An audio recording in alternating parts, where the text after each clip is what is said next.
Hello, my name is Robert. Don't need to tell me your name, Joel's done plenty of that. I've gathered a group of like-minded drivers together here at the festival, and I hoped you might help us attract more. We're called Drift Club, you see. We like to... well, you can probably guess. Some like the rush, but I'm rather partial to the engineering, I must say. Why don't you take my old Nissan 240 out and see which you enjoy better? The first thing to do, really, is go into your car settings and switch off the traction control. Might be a button, or it might need a pair of pliers and a bit of tape, but it must be done. Traction is the natural enemy of drifting.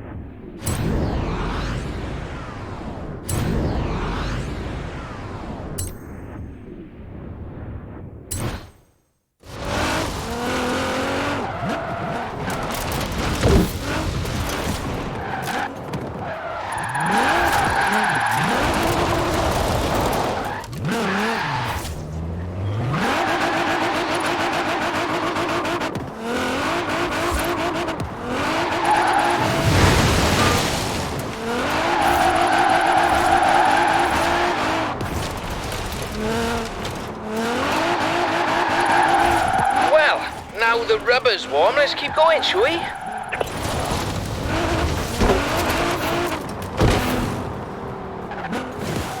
A bit of speed, turn in, feather the e-brake as you hold the accelerator.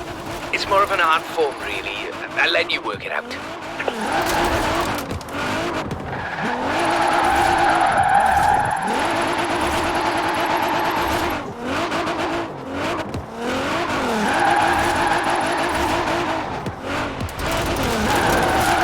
Fabulous! Drift clubbers, take note. There's more where this came from.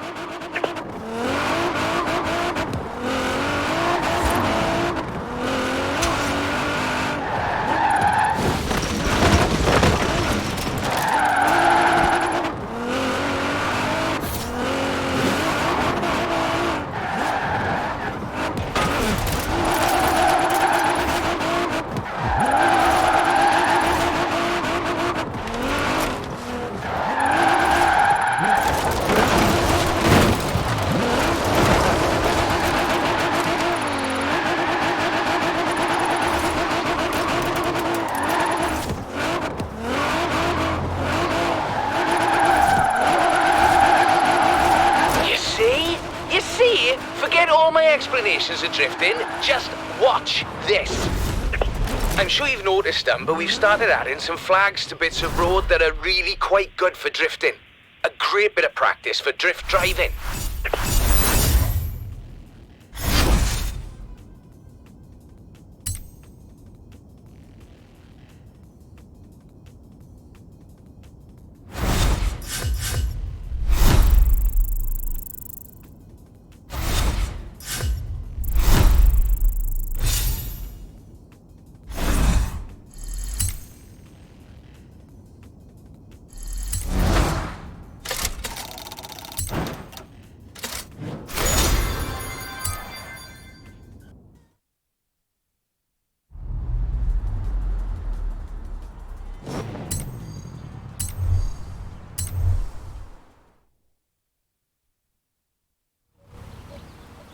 We've had a Drift Club meeting and decided to keep score of how our members do on all these routes. Make it a bit of a game, you see. This is the Subaru BRZ for boxer engine, rear wheel drive, and the zenith of drifting technology. I'm also quite partial to acronyms. Why don't you take a nice morning drive? And if you want to throw the back end out along the way, that'd be all right with me.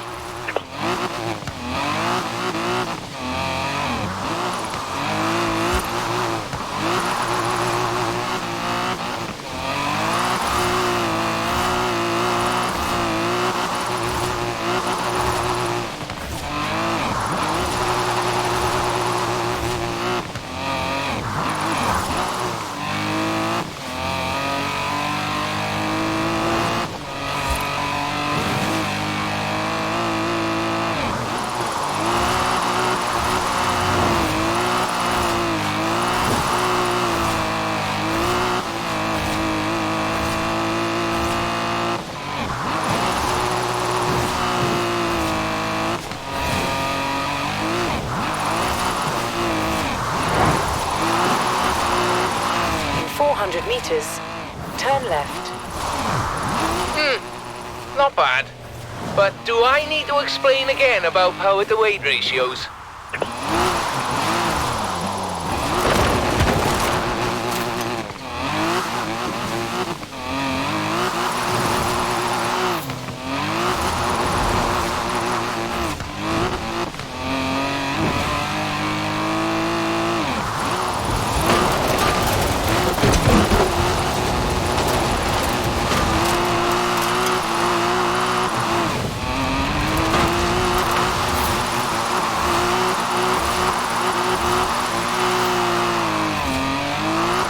Outstanding!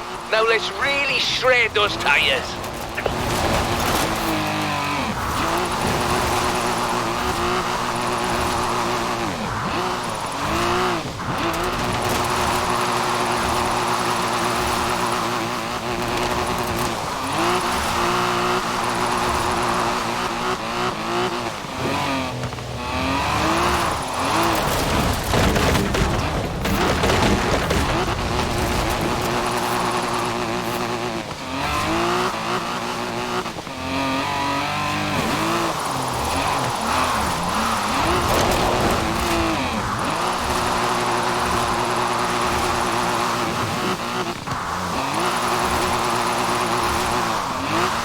Nicely done.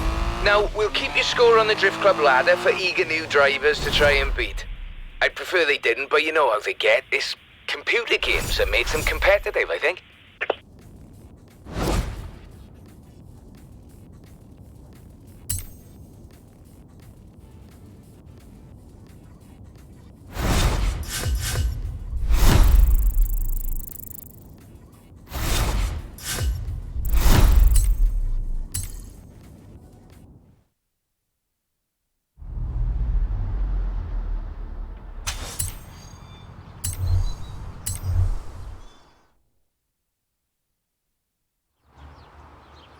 Good news. Drift Club membership is climbing steadily thanks to you.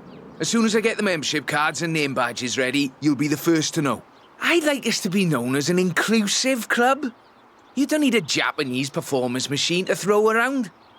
An American performance machine will do very nicely too. This route is quite lengthy, so you'll need a good bit of forward as well as sideways.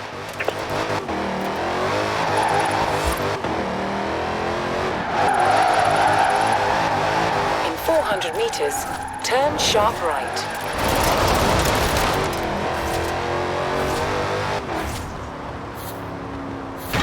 Turn sharp right.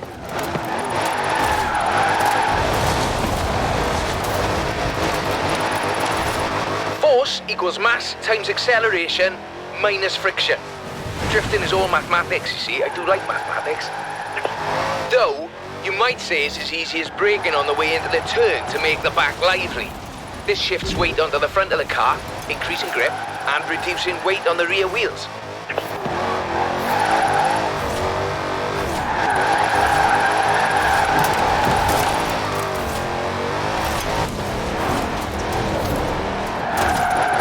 That's what I like to see. Now, I would like to see more, please.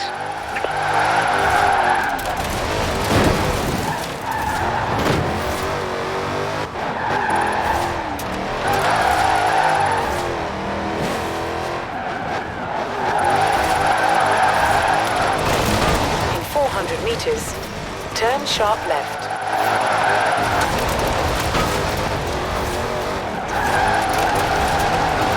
Turn sharp left.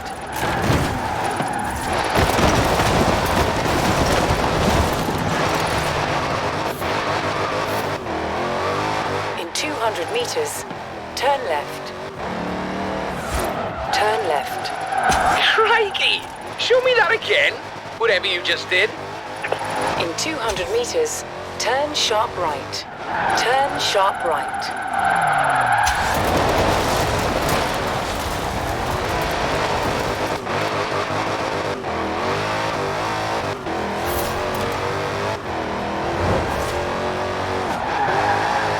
In 400 meters, turn left.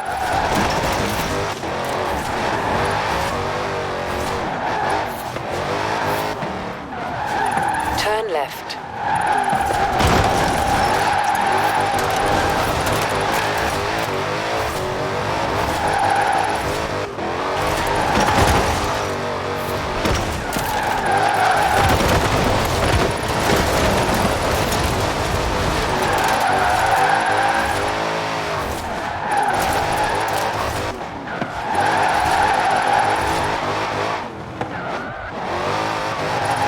Make it look really easy.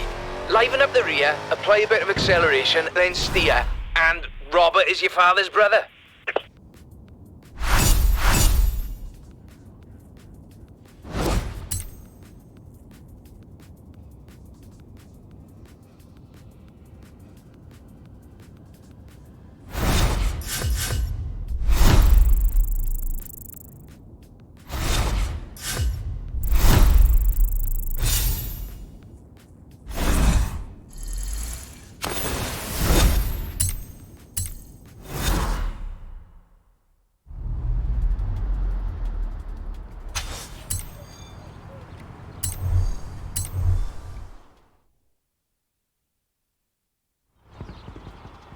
There's a nice spot on the way up to Edinburgh the Drift Club's been eyeing up.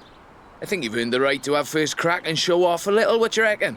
I've thrown on new high-grip front tyres, tuned the throttle response in the computer and lowered it on firm springs. Well, if you get to show off, and so do I. I've put in a route down to the old rail yard. I think you'll see what I'm getting at.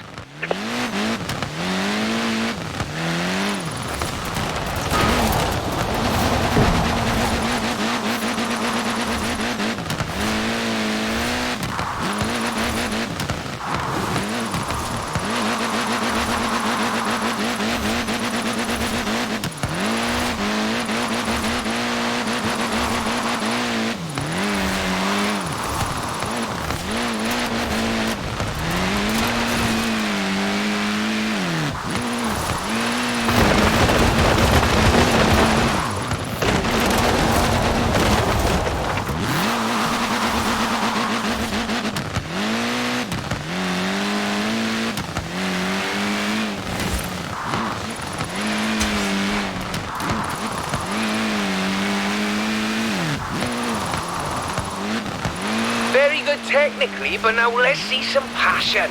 Come on.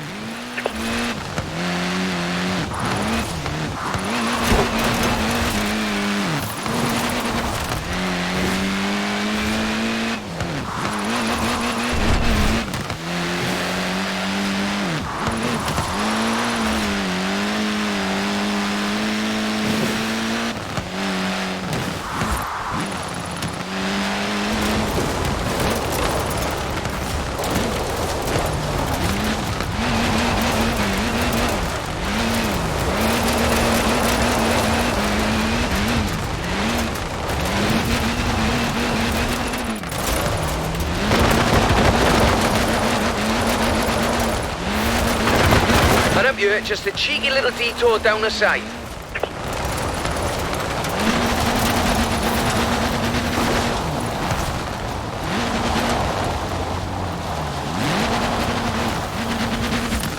Well, off you go, eh?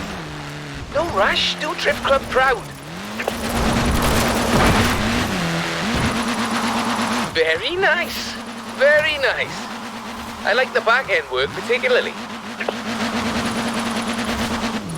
I'm really chuffed Joel persuaded you to front up our little band. I think it's just the thing we needed. If we really want to be taken seriously, we need a bit of a personality to lead the way. A nice one. Anyway, no more said about that.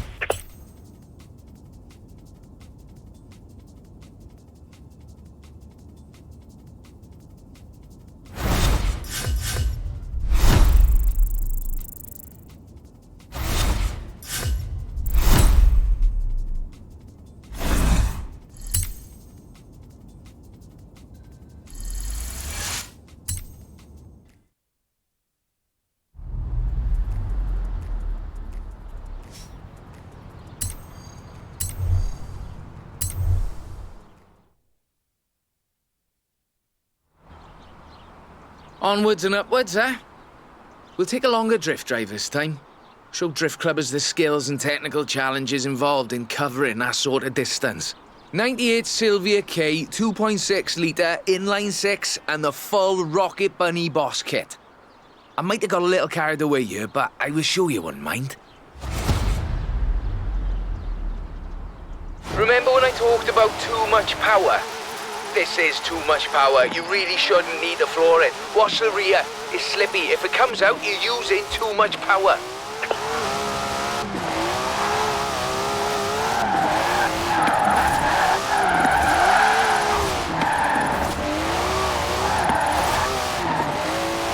In 400 meters, turn right.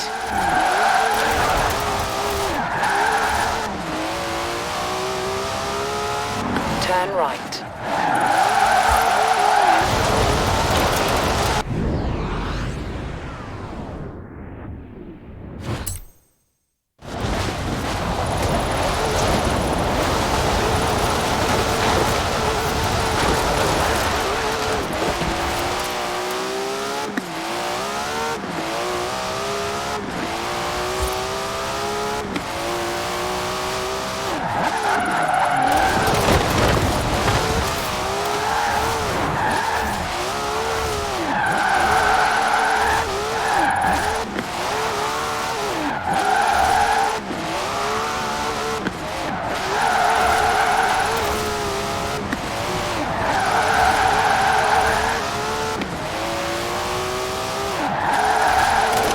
I suspect that machine is capable of more.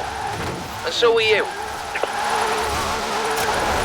In 400 meters, turn left.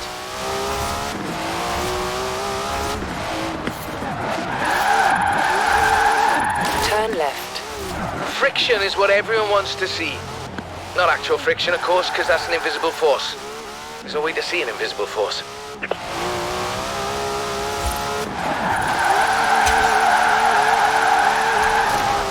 What you can see, however, is clouds of smoke from tyres starting to burn at 121.11 degrees Celsius or 250 degrees Fahrenheit for those who prefer imperial measurements, of course.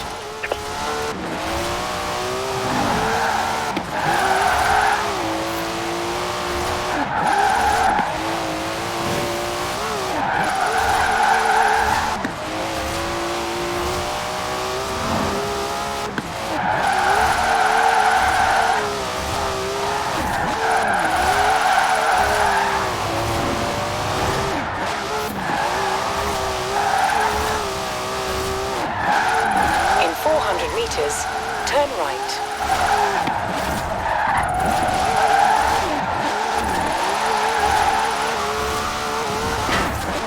Turn right.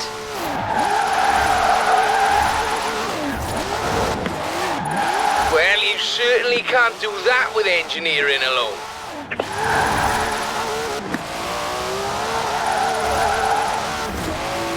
In 400 meters, turn left.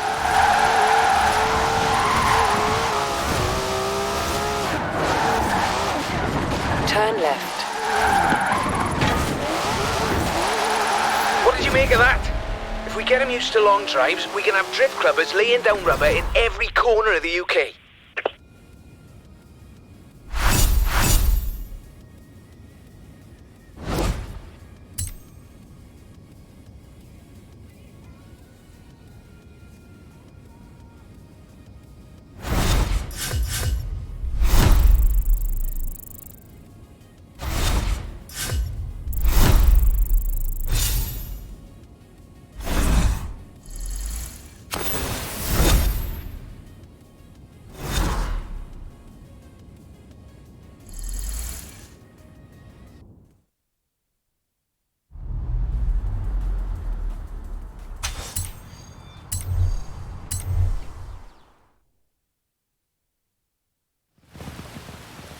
Ever tried drifting uphill? It's quite a skill. I'll admit I'm useless at it, but you're going to show Drift Club it can be done. And I've found just the spot for it. And just the car. Borrowed this from J-Min at the festival. Nice young fella, if a little excitable. Practically flung the keys at me when I said I'd be handing it over to you. Here we go. A nice technical drive on mixed road surfaces. I do love the technical ones.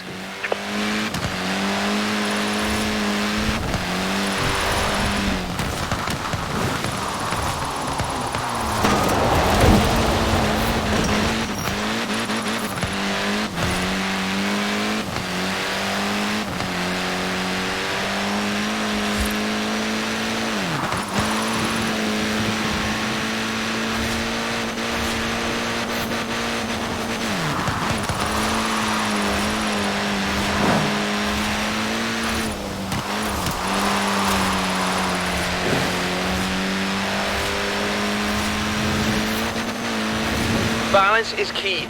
Steer and counter steer. Enough throttle to push the power slide, enough brake to hold your grip. You know, I really should be writing these bits of wisdom down somewhere. Well, now the rubber's warm, let's keep going, shall we?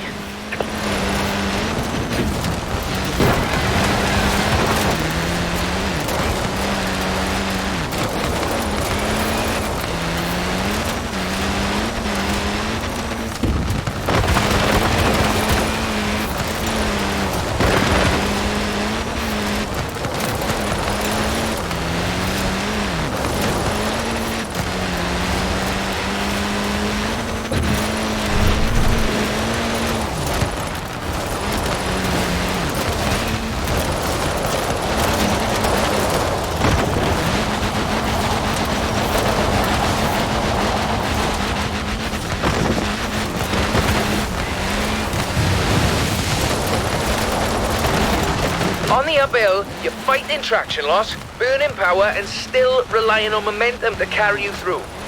Though I'm sure you're taking all this into account already.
Fabulous! Drift clubbers, take note. There's more where this came from.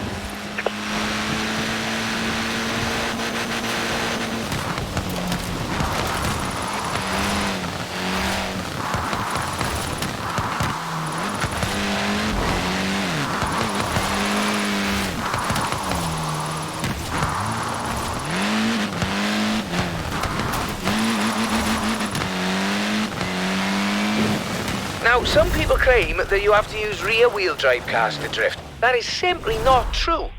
Some of the greatest proponents of functional oversteering, or drifting if you prefer, come from stage rally. And some of them predate Mr. Takahashi.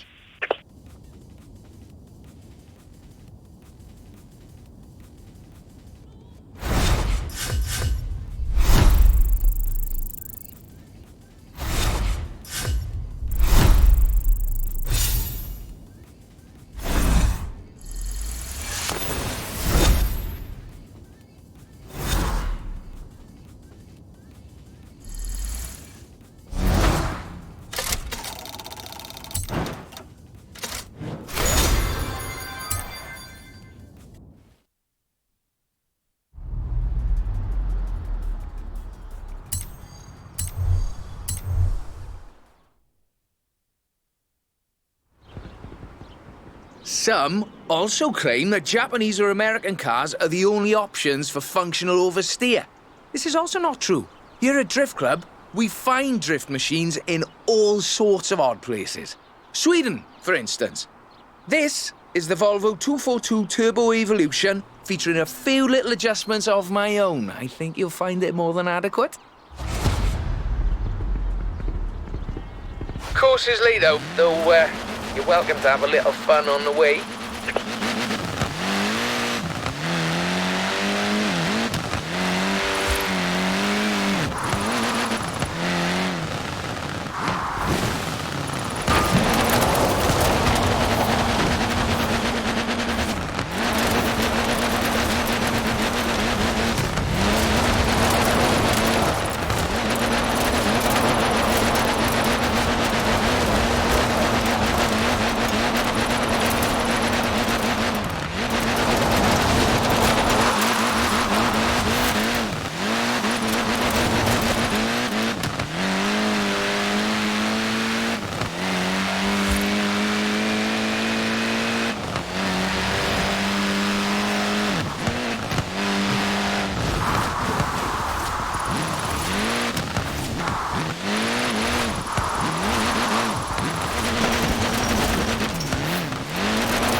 bad.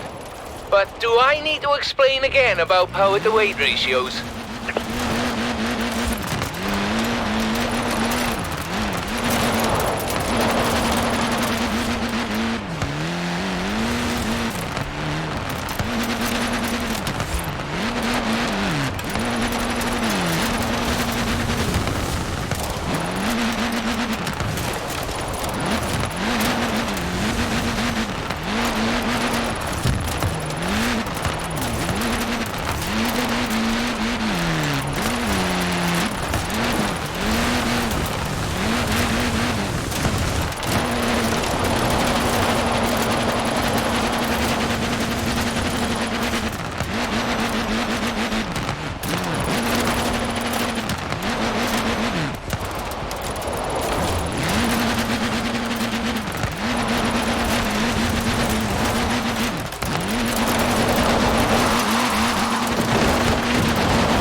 Outstanding!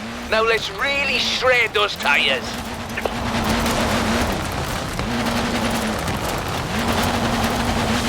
There, you see, this is just my point. People think drifting is simply losing control of the vehicle, when in fact, you are delicately balancing traction loss with grip.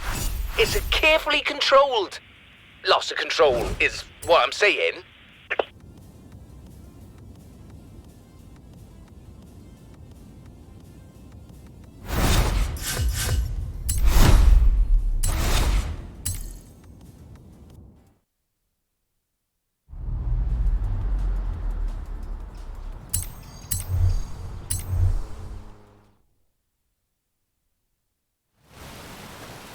Joel tells me there are drift clubs popping up all over the continent. Berlin, Paris, Amsterdam.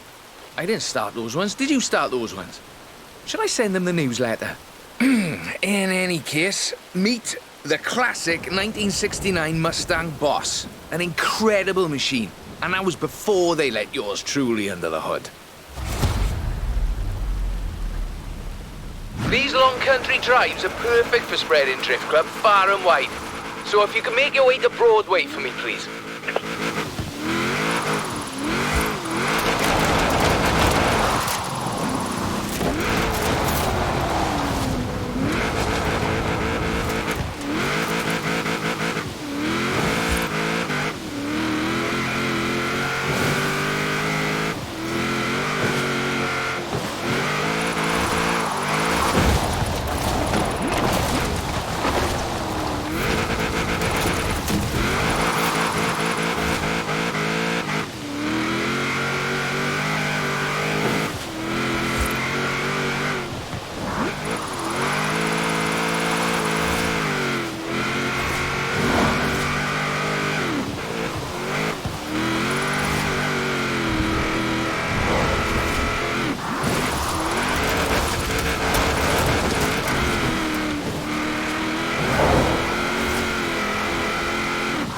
You know, it all began with Kunimitsu Takahashi. He invented drifting because he was winning all of his races and he wanted a bit of a challenge.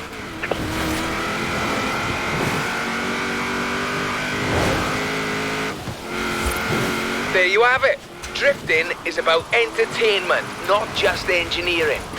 Some members of our club are a little too fixated on the technical details of drifting, if you ask me. That's what I like to see. Now, I would like to see more, please.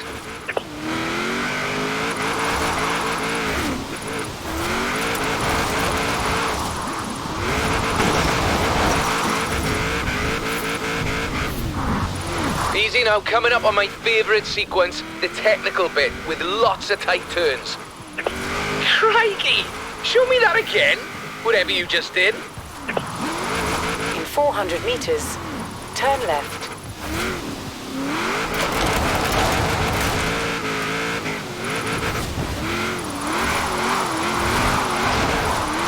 Turn left.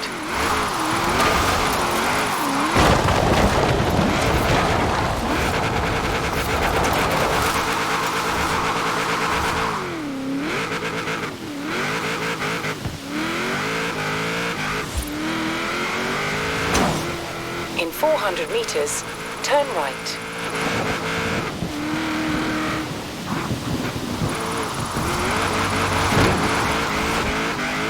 Turn right.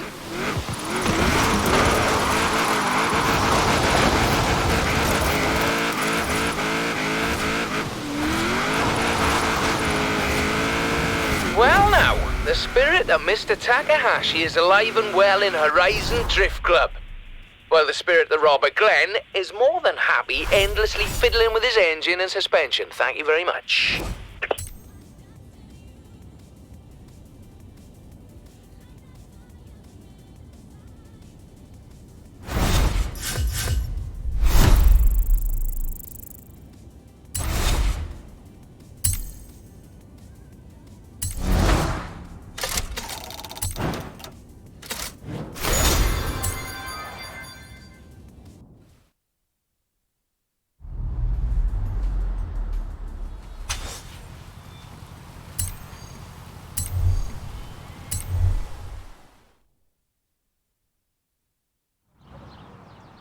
You seem to enjoy your trip through Edinburgh, so we should try that again.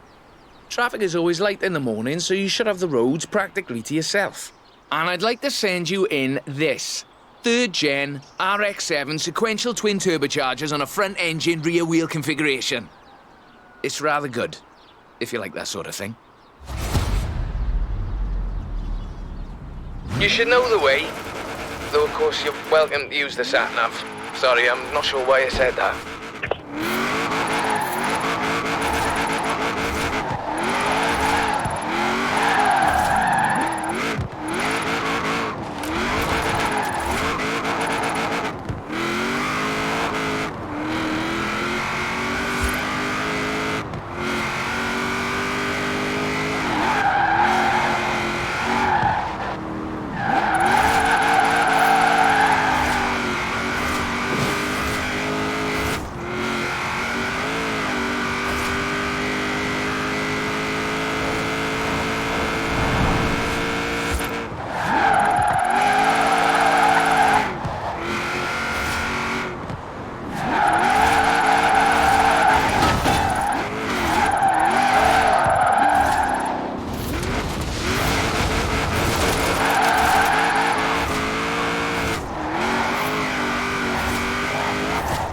Traffic is generally light in the mornings, but I've had a friend on the council close down the roads for us, so it really won't be an issue. Sorry, I'm not sure why I said that either.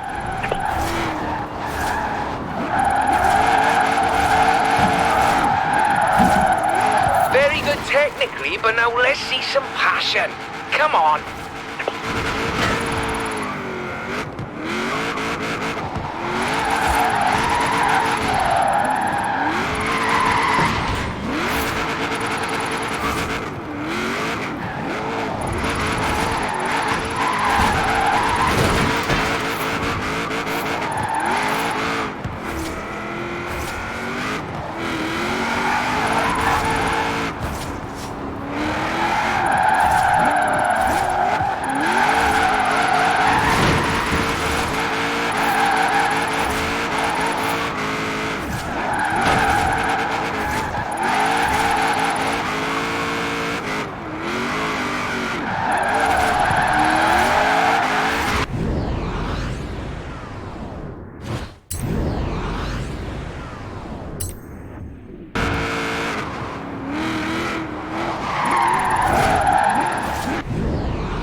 Nice. Very nice. I like the back end work particularly.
There you go. Edinburgh Drift, if I might be allowed a little joke at the expense of the film industry.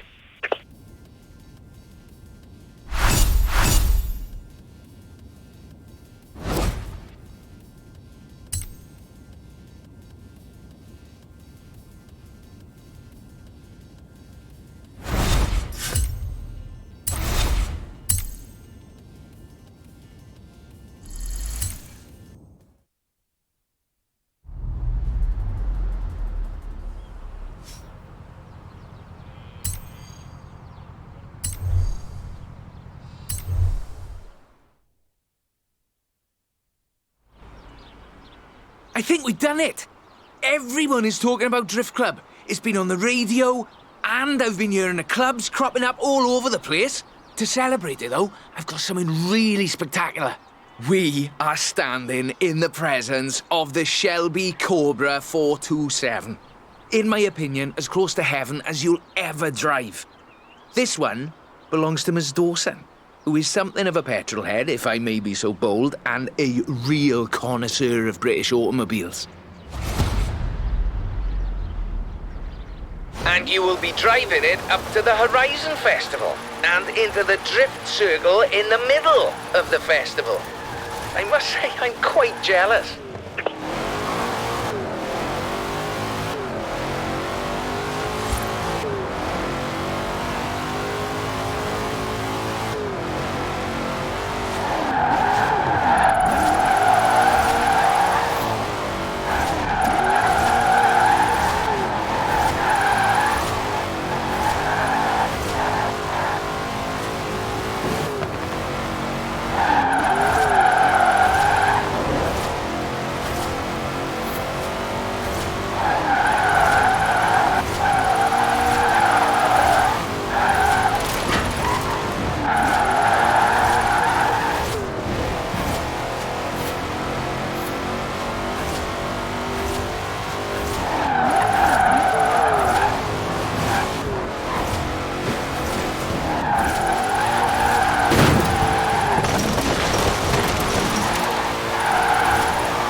That machine is capable of more, and so are you.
can't do that with engineering alone. Almost there. Oh, keep it together now, Robert.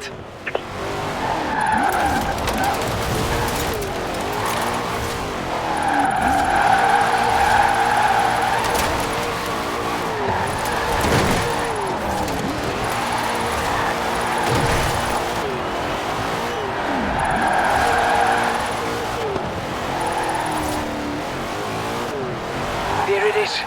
The drift circle. And the whole world watching. I can barely breathe.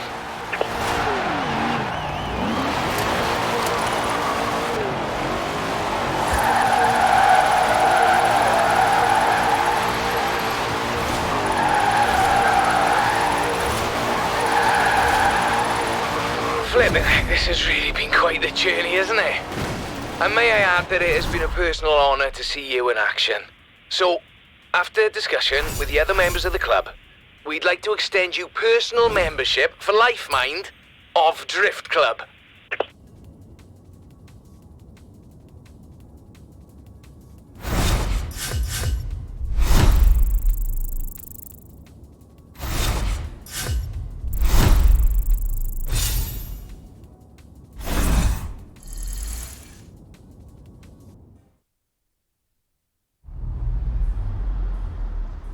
Enjoying Drift Club, yeah? Never realized why the same bunch of drivers kept calling me for replacement tires until now. I'll let you know when the club is on next.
Oh, a BMW 1M. Great car. Hang on, that's my BMW 1M.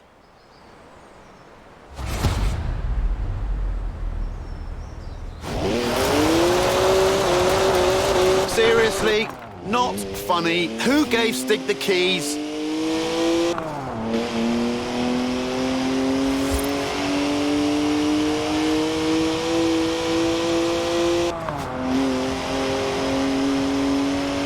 I mean, I literally just cleaned it. Now it's going to smell of onions. Oda Stig. Well, this isn't stressful to watch. Not at all. Look at the smoke. Please leave me some tread for the drive home, Stiggy. Seriously, come on. In 100 meters, turn left.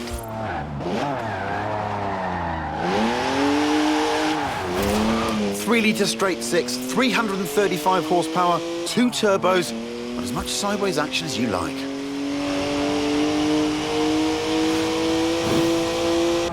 That's the last time we leave Stig unattended. Am I the only one who remembers Budapest? It's electronically restrained to 155 miles an hour, but it could definitely go quicker.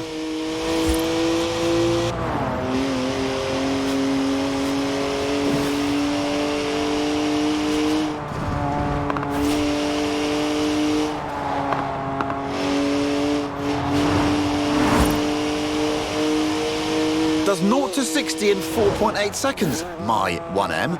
Stig's way beyond that now.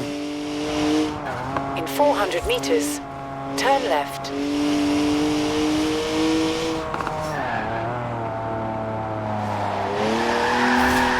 It's a BMW, so of course it's rear-wheel drive. 50-50 weight distribution too. It's a natural-born drifter.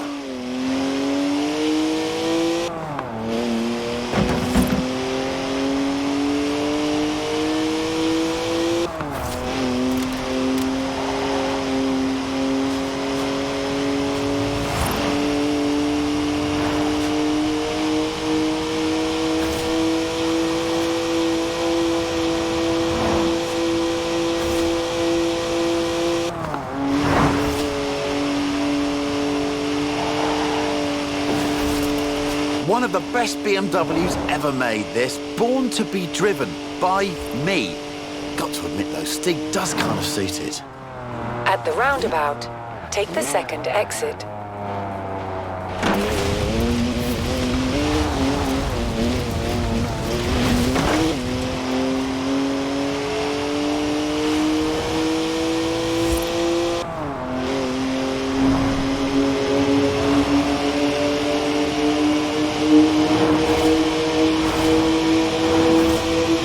Almost there now. Oh, what a shame. I was really getting into that. Just park it up now, Stig, and mind the curbs. In 200 meters.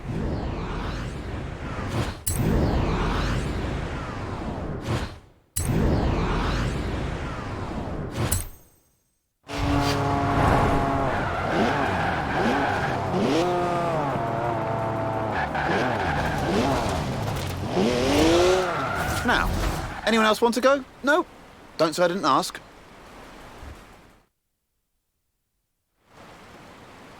Right. Back to the actual script now, if you don't mind. This is Top Gear's Tractor.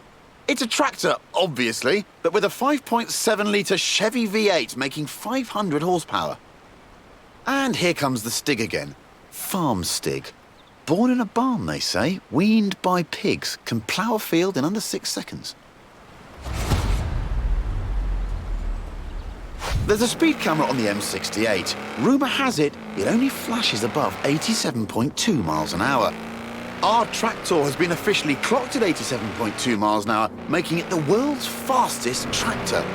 But I reckon it'll go even faster.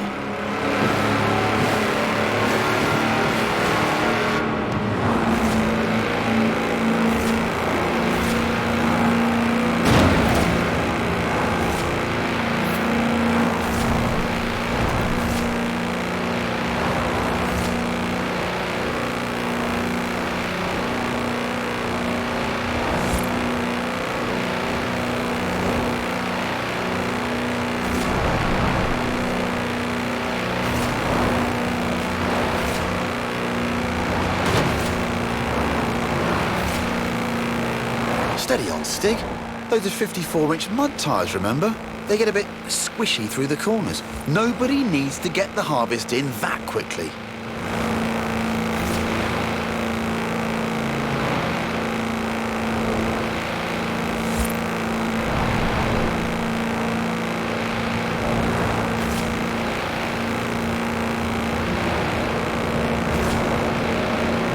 Right, here comes the speed camera. Hope they put some film in it. Wow! Have you ever seen anything like it? That's a new tractor speed record and some impressively fast farming. If you want to spread slurry in a hurry, you know what you need. Now, though, it's time to hail a ride in something completely different.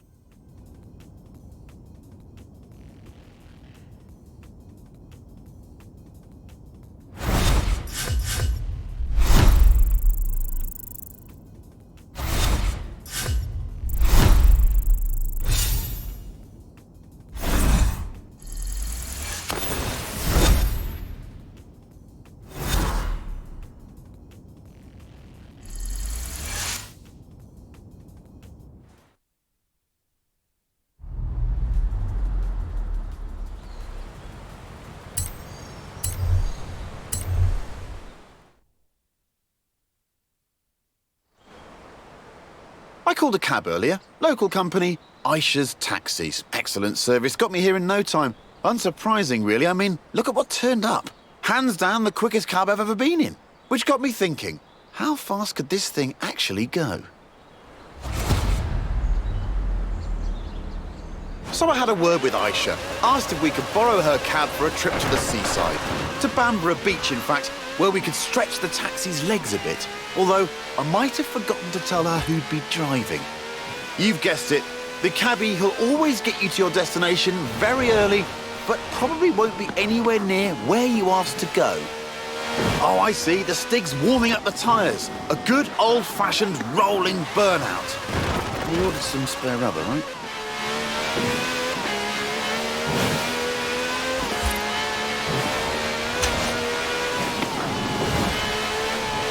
Now that's what I call a cab. No clattery diesel engine here. This has a V12 with over 750 horsepower, plus bucket seats. Beaded bucket seats, presumably.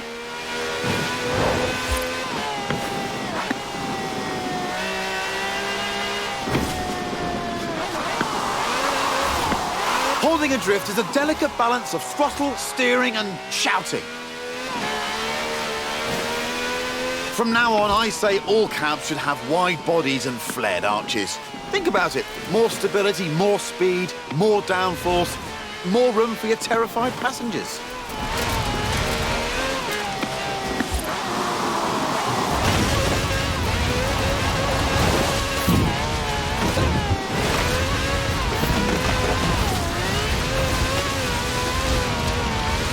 It even has slick tyres for maximum grip on a bone-dry drag strip.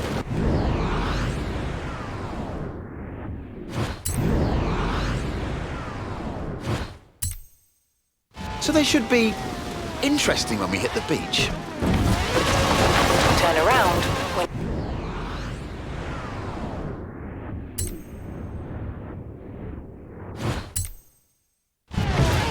It even has slick tyres for maximum grip on a bone-dry drag strip. So they should be interesting when we hit the beach.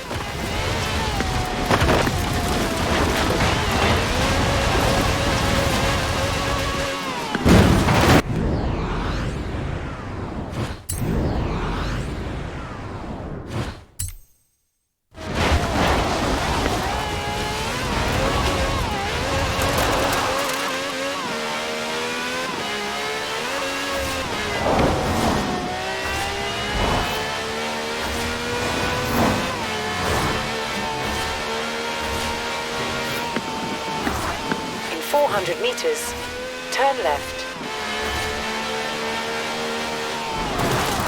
Turn left.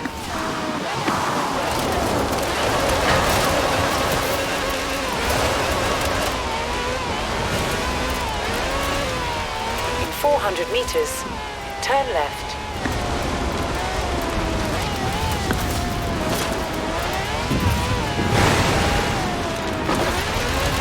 Turn left. In 400 meters, turn right.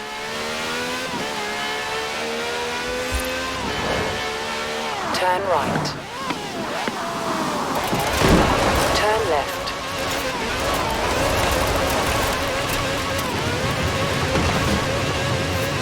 Good work from the stick there. I'd say we're nicely warmed up for the next bit. So here we are then. In the old days, daredevils used smooth, sandy beaches like this to see how fast their cars could go. Many early land speed records were set on beaches. Miles of space, nothing to hit. Sounds easy, right? Oh, look at that! Laying some pretty squirmy tracks there, Stiggy. That's what happens with 750 horsepower on sand. But that's the challenge here.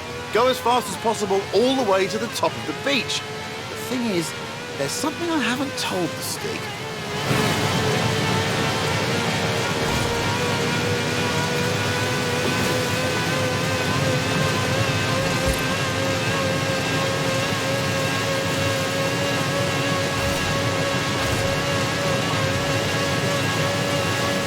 Speed record rules say you must do 2 runs, one in each direction, before the clock runs out.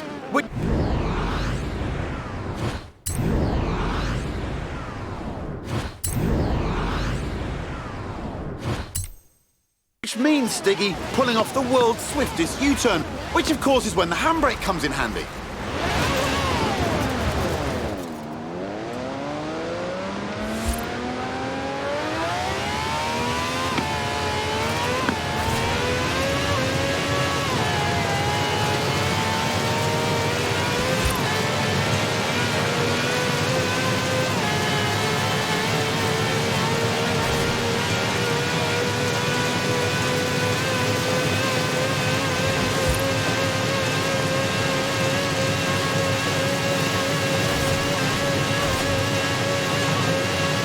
A 5-star ride from the Stig there. Minicab, maximum speed. Next time I need a ride to the airport, I know who I'm calling. And all of this off-road action has given me an idea.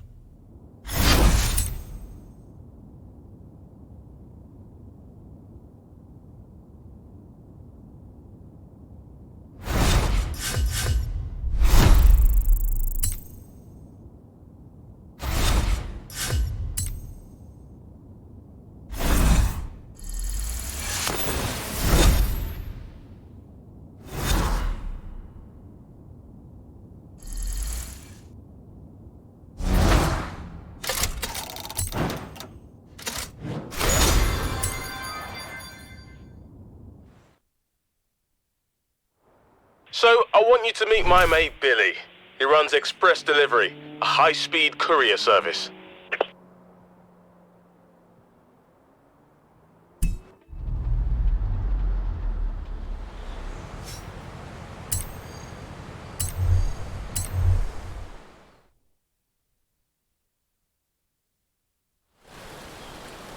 This is Project EAT. That's EAT for E-Class All-Terrain. It's a modified Merc built by the Top Gear magazine team for finding bears in the woods. Not many bears around here, though. Mostly badgers. Still, there's definitely some terrain. Lots of it. All you need is a good sense of direction. Or not. Here's Stig again, looking lost. Terrified of maps, apparently. Inner compass points directly south. The EAT has a silky smooth V6 diesel. It'll do 155 miles an hour on the road, but where we're going, we won't need roads. First up, it's a trip to the top of Glen Rannoch, by any means necessary, and against the clock, naturally. But don't worry, it has knobbly tyres, and a roof rack for carrying extra knobbly tyres. In 400 meters, turn left. Turn left.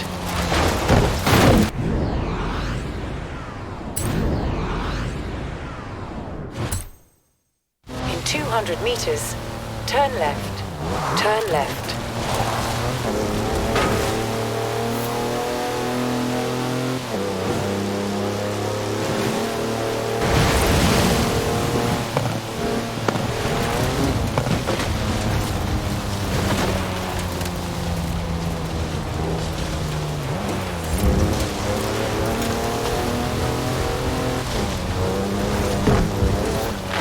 Who says you need an SUV to go off-road? The EAT has four-wheel drive and air suspension to smooth out lumps and bumps and everyday obstacles. Ancient burial mounds, for example. Well, it is a Mercedes wagon, so it's tough. And if you really want to smash stuff up, there's even a pickaxe in the back.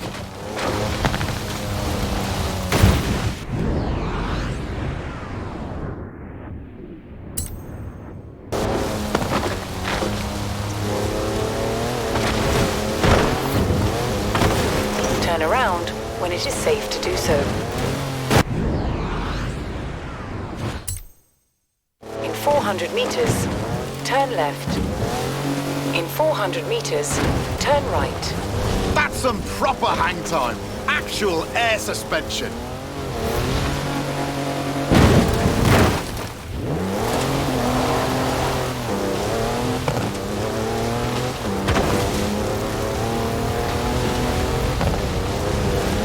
Recalculating route.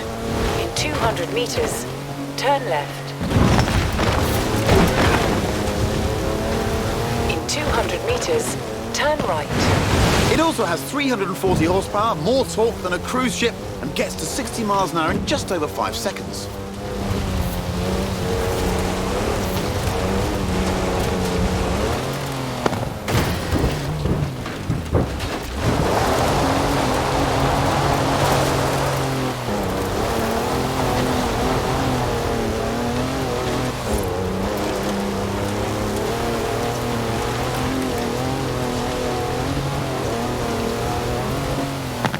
Now it's time to head way over there, to the very top of Arthur's Seat. But first, what goes up must come down. Turn around when it is safe to do so.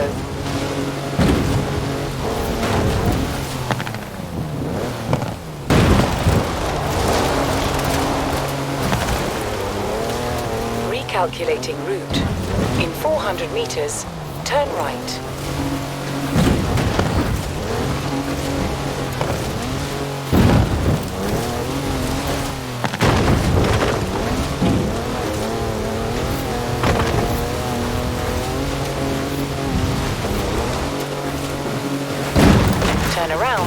when it is safe to do so.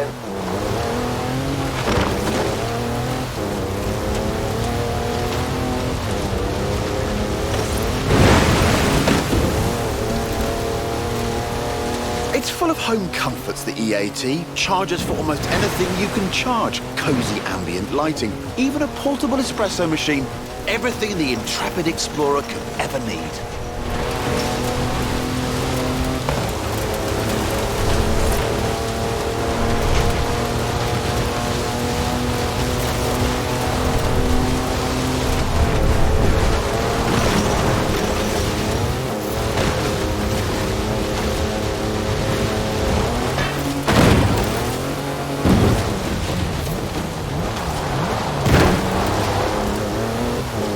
In 400 meters, turn right.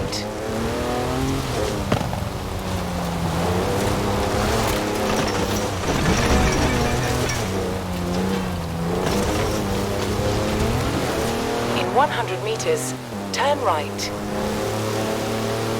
All right, all this adventure kit's had a tiny effect on the fuel efficiency. Good job the roof rack holds 2 cans of diesel, and there's another one in the back. Just don't confuse them with your drinking water.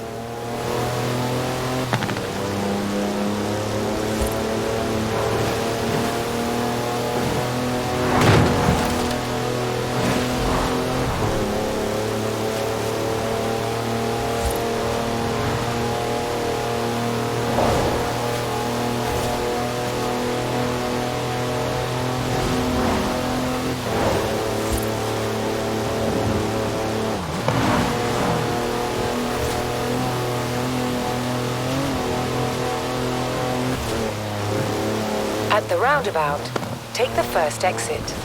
On to the final stretch now. Just the small matter of getting up Arthur's seat. The clock's ticking, so better step on it, Stiggy. In 100 meters, turn left.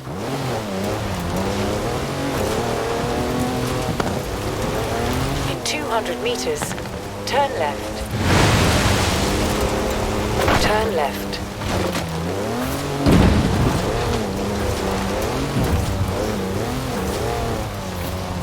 And there we go. The top of Arthur's seat. No idea who Arthur is, by the way, or why his seat's so big. Nice view, though. Shame there's no time to stick around.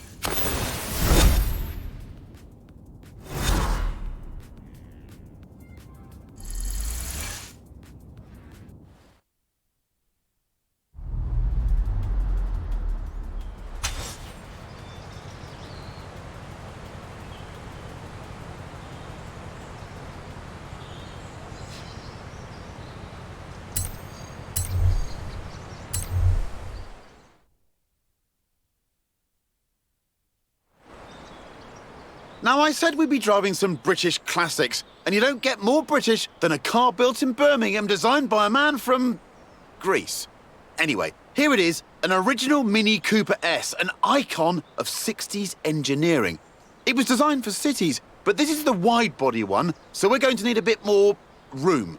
And I know just the place. Ready, Stick?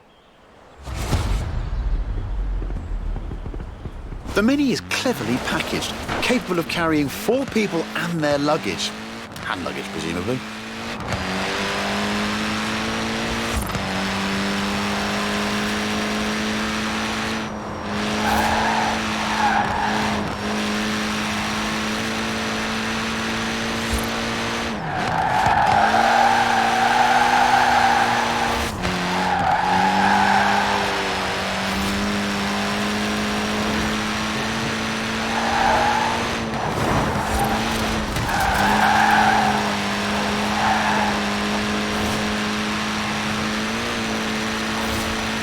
The Cooper S was the car to beat on the famous Monte Carlo rally. It pretty much wiped the floor with the competition.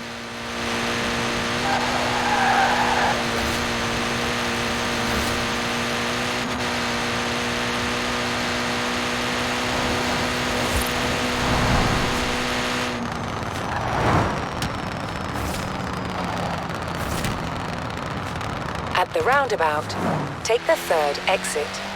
The Cooper S was developed by a bloke called John Cooper, who also built F1 cars, so it had real racing pedigree.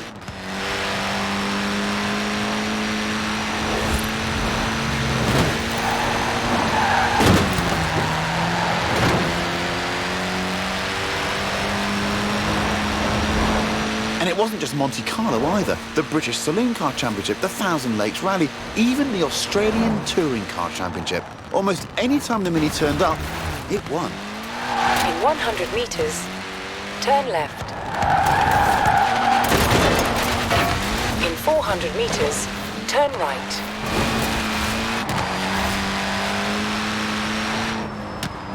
Turn right. Turn left.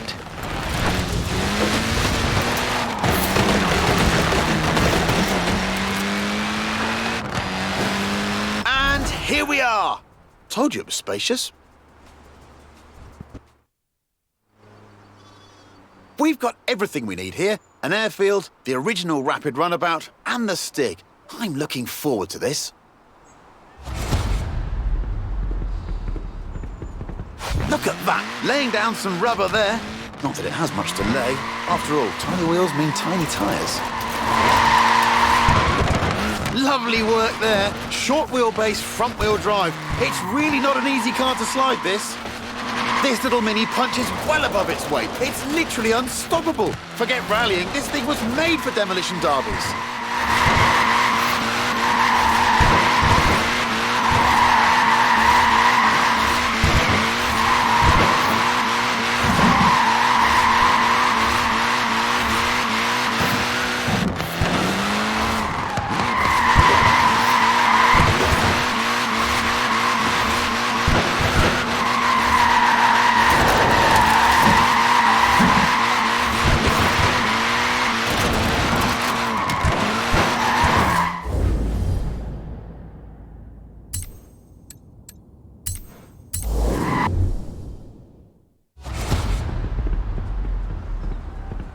Look at that, laying down some rubber there. Not that it has much to lay. After all, tiny wheels mean tiny tyres.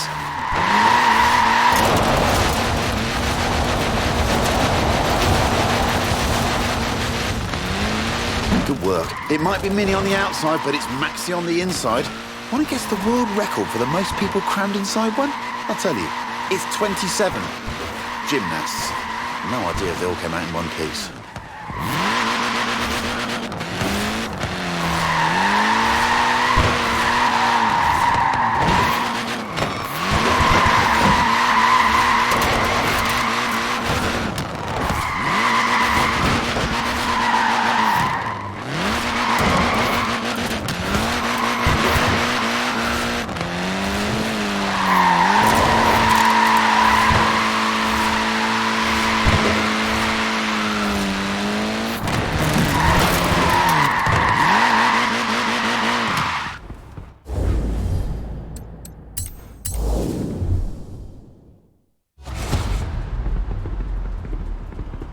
Look at that, laying down some rubber there. Not that it has much to lay. After all, tiny wheels mean tiny tyres.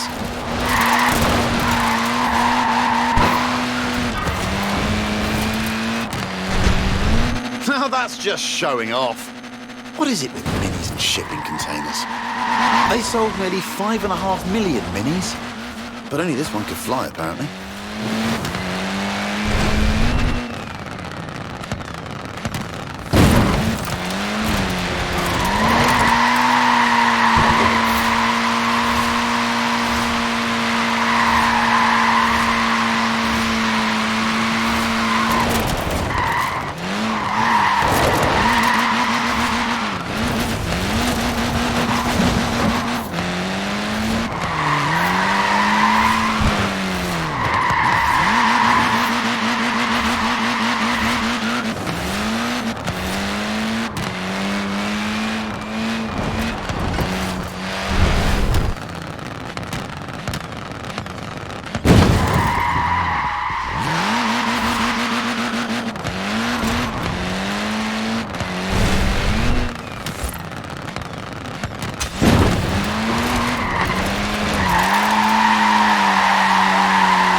Someone tell the Stig we're done now. It's time for a spot of sightseeing.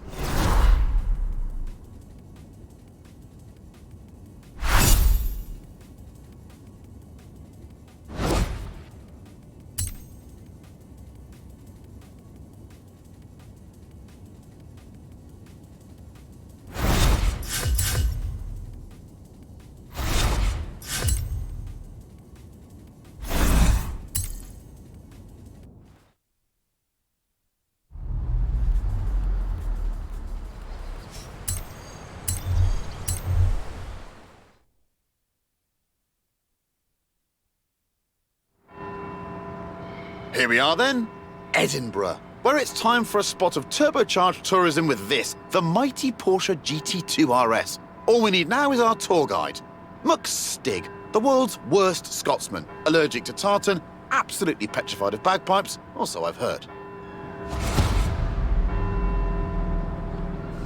Right, let's see if we can visit every bell tower in Edinburgh and get back here before they all stop ringing. In 400 meters, turn left. Turn left. What a car this is. 3.8-litre flat-six, 2-turbo, 700 horsepower, all wrapped up in carbon fibre with wings, stripes, holes and vents for snorting in the air. At the roundabout, take the first exit. Nippy little thing, isn't it? 0 to 60 takes 2.7 seconds. Just the job for a bit of speedy sightseeing. Ooh, inch perfect there. It's wider than a regular 911, this GT2, and about 20 times more terrifying. Basically, the perfect device for nipping in and out of city traffic. In 400 meters, turn right. It might be street legal, but it's only a pair of fireproof underpants away from being a full-blown racing car. In 200 meters, turn right. Turn right. Turn right.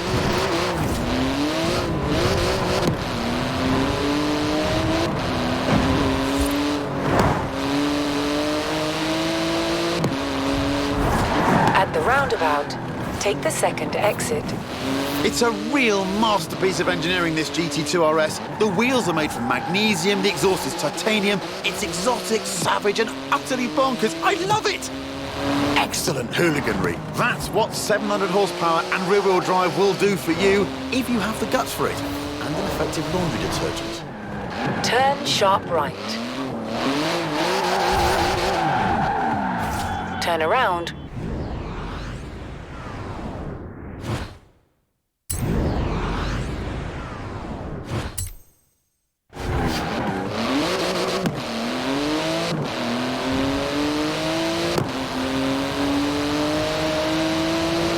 It's limited to 211 miles an hour. Any faster and it would need special tyres. But with the Stig behind the wheel, who knows?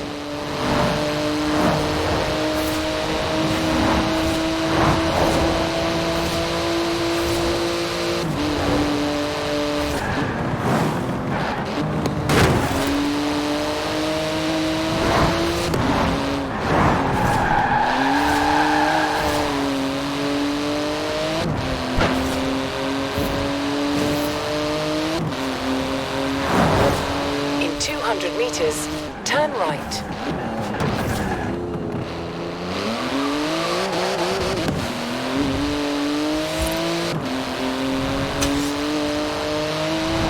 At the roundabout, take the first exit. Into the final stretch now. Note to Stig, remember to park properly at the end. And watch out for traffic wardens.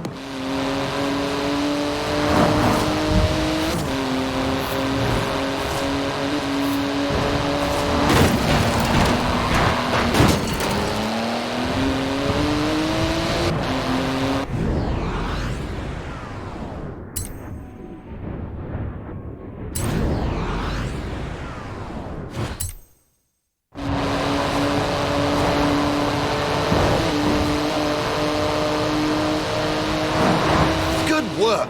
Hard on those carbon ceramic brakes now. They could stop a locomotive dead in its tracks.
I told you we'd finish with a fan's favourite, and here it is. No, not the lorry. The thing on the back, under the tarp. You'll love it. But first we need to move it into position. Thankfully, we have our very own haulage expert. A trucker's trucker. No load too large. Yes, it's Big Rig Stig. Right, now take it easy, Stig. That's some expensive cargo you have back there. Costs as much as a house. And weighs about the same, too.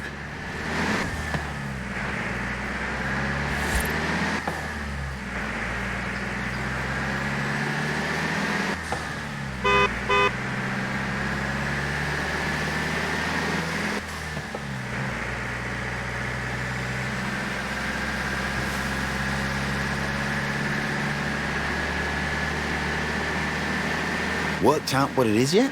Okay, here are some cryptic clues. It's all-wheel drive, but not four-wheel drive. It's a wagon, but you definitely don't need a horse to pull it. In 200 meters, turn left. Turn left.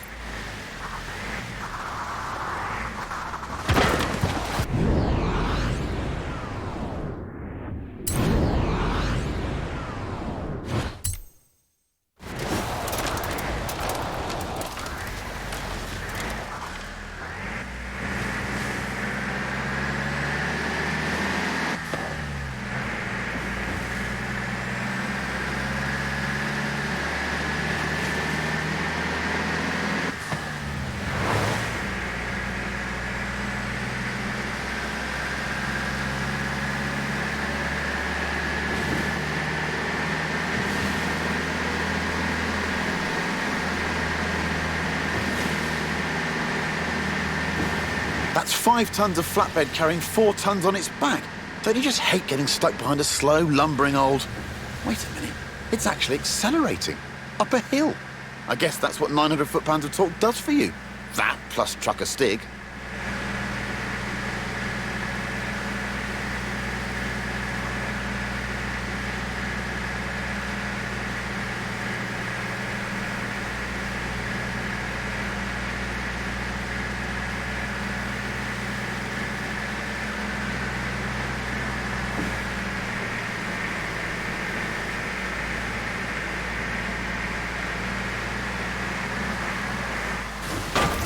Almost there. Just park it up and we'll whip those covers off.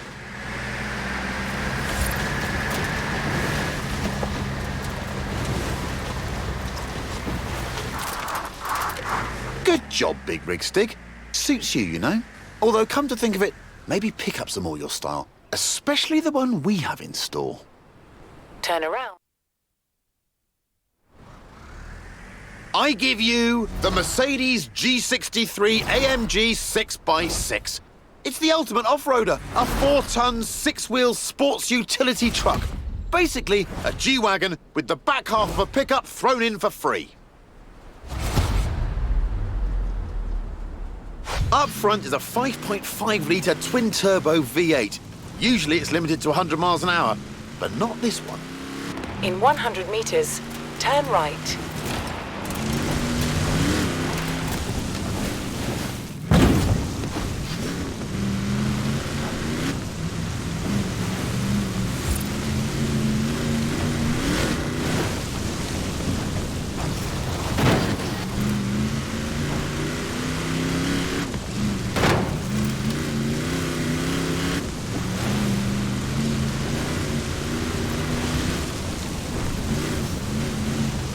With all of the wheels comes all of the grip.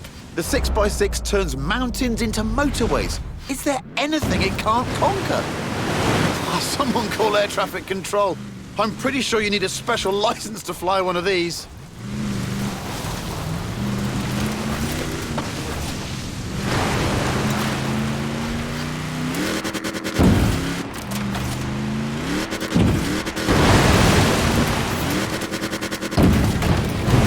In 400 meters, turn left.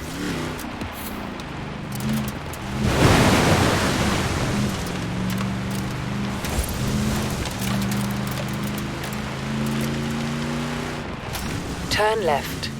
It makes 536 horsepower and more than 760 newton meters of torque. With that speed limiter removed and with the Stig behind the wheel, it'll do 125 miles an hour, with a bit of a run-up.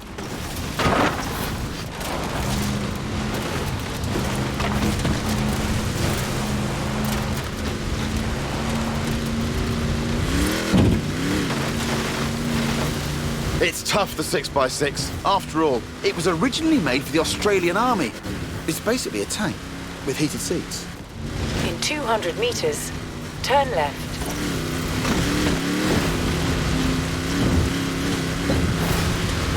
It can wade through a metre of water, this thing. Most cars need full scuba kit at that depth. Ridiculous.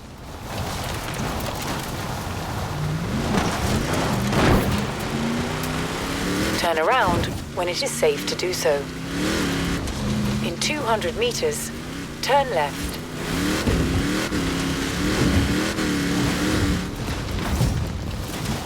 Top job there, Stig. Take tomorrow off. No idea what Stig does with a day off. Experimental dance, goat yoga, bog snorkeling. Anyway, I've been Chris Harris, I still am, and this has been the Top Gear Horizon Special. Thanks for coming. Now, let's go see what this Forza-thon live thing's all about.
In 400 meters, turn left.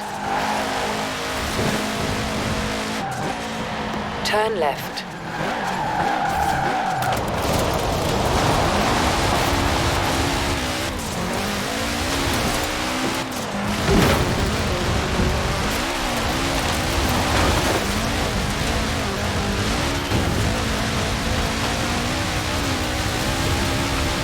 In 400 meters, turn right.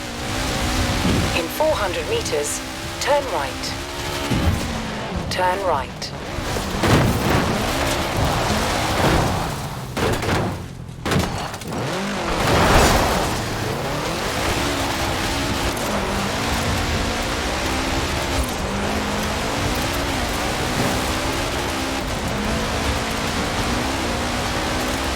In 400 meters, turn left.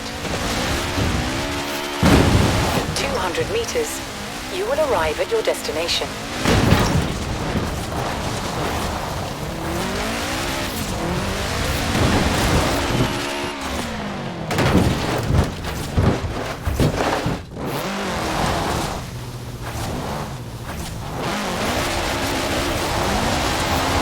In 400 meters, you will arrive at your destination.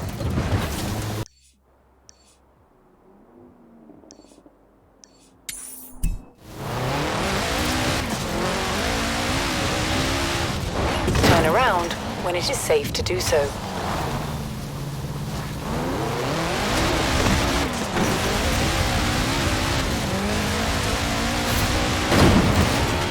You have arrived at your destination.